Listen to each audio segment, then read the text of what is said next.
Hey, everybody out there in Vermont Gran Fondo community. If you've signed up for the event on June 28th, then hopefully I am reaching a good number of you. My name is Greg Wagoner. I'm a cycling coach. I've been doing this for about 20 years. I was a personal trainer in New York City. I've raced bikes for 20 years. I've raced mountain bikes, road bikes, gravel bikes, all up and down the East Coast. And I spent a lot of time in Vermont riding the gaps that make up the Gran Fondo, the Vermont Gran Fondo. So currently I live in Middlebury, and I'm actually looking out my window at Brandon Gap and Middlebury Gap. I can see them, so it's kind of right in my neighborhood.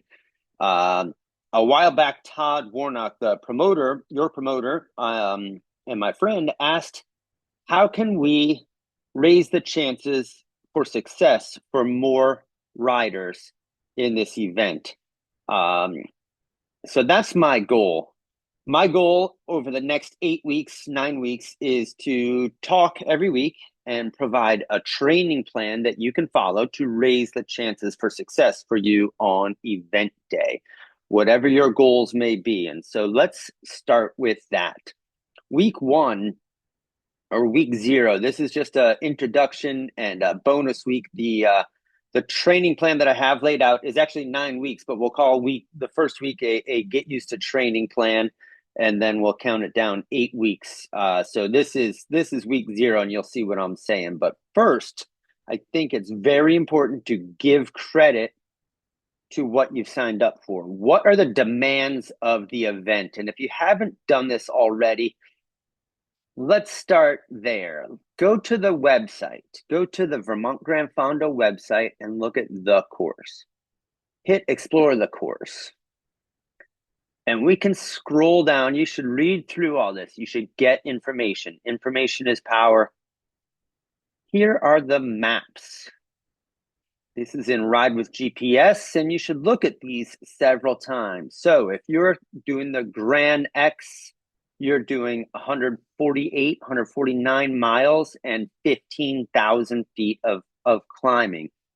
This is something you really need to be prepared for. This is not a just, let's go see if we can do it. This is something you need to practice. The amount of climbing, the time on your bike, the fueling process, the mental toughness you'll need to get through this day. What does your bike need to be like? This takes a lot of preparation. So what I like to do is scroll along the profile. Look at the climbs you're doing. Imagine how much time this is going to take to get up. This is App Gap, the first one, I believe. How long is it going to take to get up each one of these? And yeah, App Gap, 2.7 miles, 1,100 feet. That sounds like about 20 to 40 minutes, depending on who you are. It could be even longer than that, probably. Honestly, it would be a great idea if you could come to Vermont and climb some of these gaps beforehand to prepare if you're not in the neighborhood. But anyway, so overall, you're looking at yeah, this is easily in the neighborhood of 15 hours of of bike riding. So this is a long day on the bike. If it's faster, great. Um, anyway, start giving some credit to what you're going to be doing, and we need to have a plan to get you there. Let's look at each course real quick and see how they change. So this is down to the Gran Fondo course. This is what I would choose. This is the 109-mile course. Still quite a bit of climbing. And now just recently, I've done 91 miles and 7,000 feet. And that took about 6.5 hours just out riding. Okay, not a race situation, but 6.5 hours, a long time on the bike if you've not done some time recently to prepare for it. These hills are no joke either. This one also includes Lincoln Gap. Lincoln Gap is the steepest paved 1 mile in the country, topping out at 24%. If you get a chance, go and look at Lincoln Gap. If it's your intention to do this on event day, go and spend some time on this course and learn what it's going to feel like. So 109 miles, yeah, I mean, plan on, if you haven't done anything like this before, or if you're not sure, this could be 10 hours on the bike or more to get up and over all these hills and get it done. And so on. So this is a very, I don't know. I'm speaking to a big community, and so I'm being somewhat conservative, but 15 hours for 150 miles and 10 hours for 109 miles are somewhat conservative, but maybe not. So we need to figure out how fast you ride and how fast you climb, and let's really get a plan for what event day is going to be like, and that's going to raise your chances for success. 80 miles is looking at 5,500 feet, so it does kind of get more manageable as we go on. But think about it, 80 miles is still a long day on the bike, and 5,500 feet is a lot of climbing. Look at this nice downhill for the last bit, though. So if you do make it to 42 miles, you've got quite a nice stretch afterwards. But don't be fooled. This is actually a nice uphill bit back into Bristol, and it will be a challenge as well if that's what you're signing up for.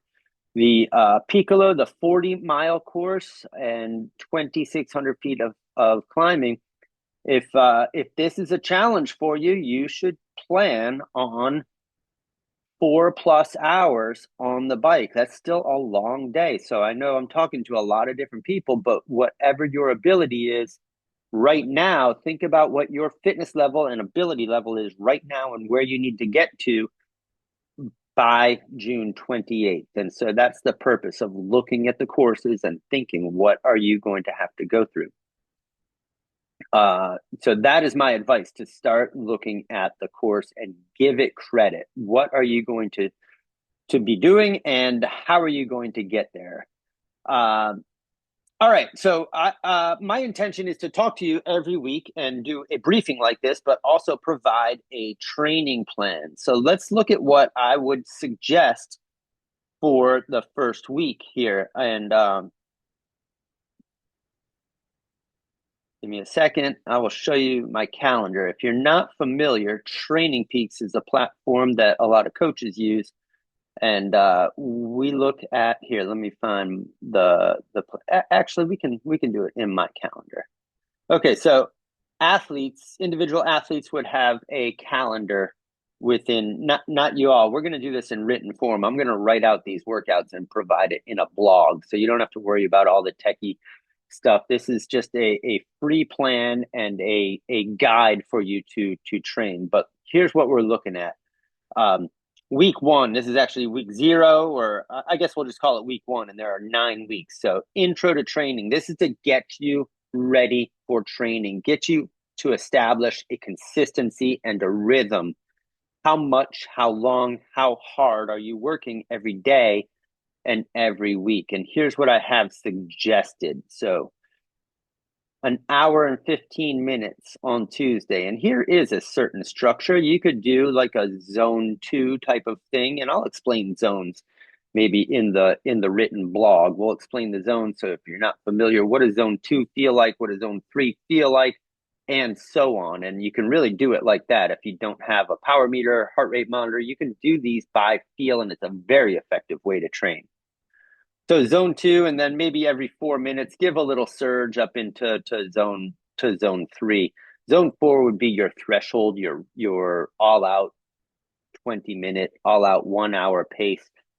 We are training for long events, so we're going to spend a lot of time in this zone 2 sustainable, zone 3 sustainable intensities. So we need to get used to what those intensities feel like.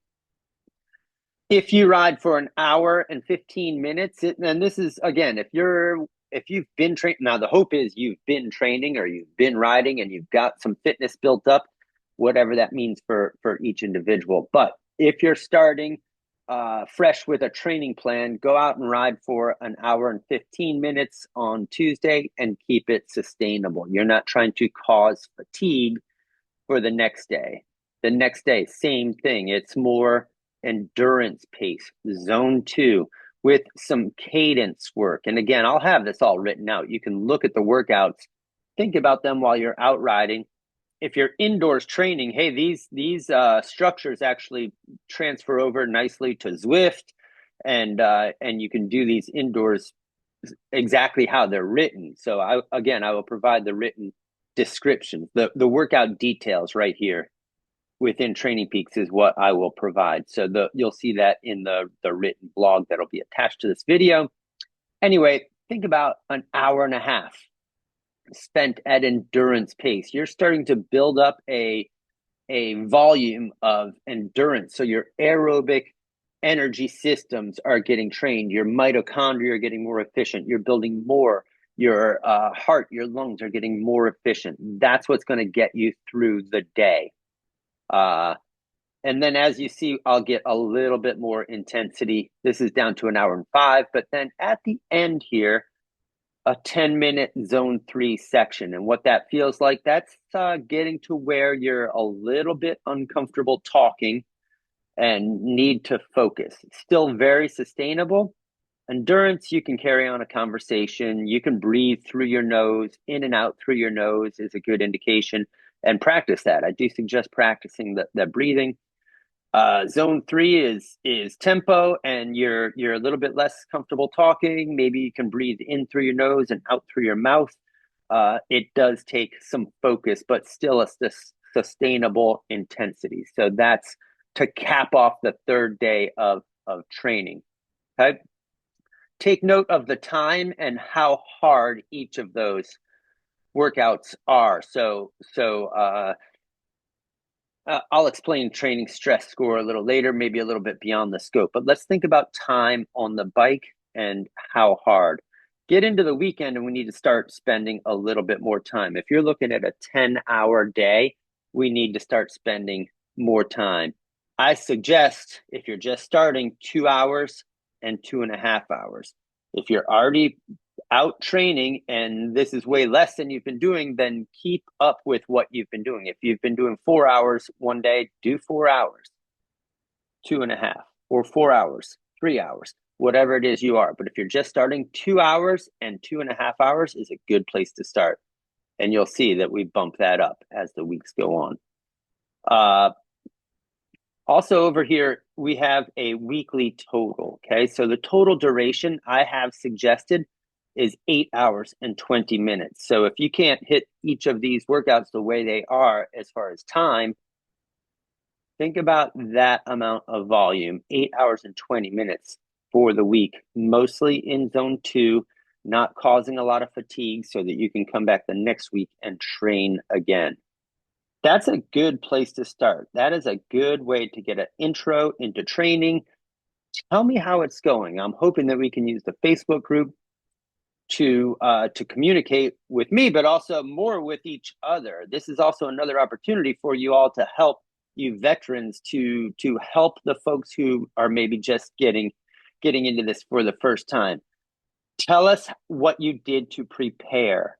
What have you done to make this a successful event and to come away feeling proud and accomplished and have a good day out at the Vermont Gran Fondo? All right.